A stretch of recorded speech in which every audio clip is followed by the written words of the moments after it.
అది కొబ్బరికాయ కొట్టడంలో ఆంతర్యం. మరి ఇప్పుడు ఒక కొబ్బరికాయ తీసుకొని భగవంతుడు ముందేస్తే, స్వామి కొబ్బరికాయ ఎట్లయితే పగిలిందో నా అహంకారం అలా పగులుగాక, నా అజ్ఞానం అలా పగులుగాక అని స్వామికి విన్నవించాలి.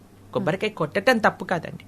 కొబ్బరికాయ ఫట్ అని కొట్టినప్పుడు వెంటనే మీరు ఆ ప్రార్థన చేయాలి, స్వామి కొబ్బరికాయ ఎలా పగిలిందో అలా నాలో ఉన్న దుర్గుణాలు కూడా అలా వెళ్ళిపోవాలి. అంతేగాని కొబ్బరికాయ కులిపోయింది, కొబ్బరికాయ ఏదో తప్పైపోతుంది, పువ్వు వచ్చింది ఏదో మంచి అయిపోతుంది, ఇలాంటివి ఏమీ లేదు. మాకు ఒకసారి పువ్వు వచ్చింది, దాని తర్వాత చెయ్యి ఇరిగింది, కాబట్టి ఇంక పువ్వు వస్తే మంచి అవుతుంది లేకపోతే ఇది అవుతుంది, అవన్నీ పక్కన పెట్టండి. మన భావన మంచిగా ఉండాలి.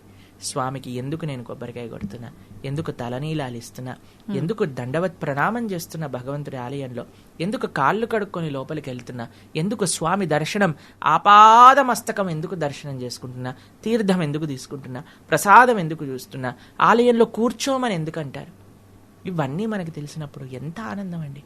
అంతేకాని బల్లి పడింది, పిల్లి వెళ్ళింది, కుక్కొచ్చింది, ఇవన్నీ ఏంటండి అసలు? ప్రతి కదలికలో తప్పు. ప్రతిదాన్ని కుక్క, పిల్లి, నక్క, ఇవన్నీ గాడిద, ఇవన్నీ కూడా మన జీవితాన్ని నిర్ధారణ చేస్తే అసలు మనం ఎక్కడికి వెళ్తామండి?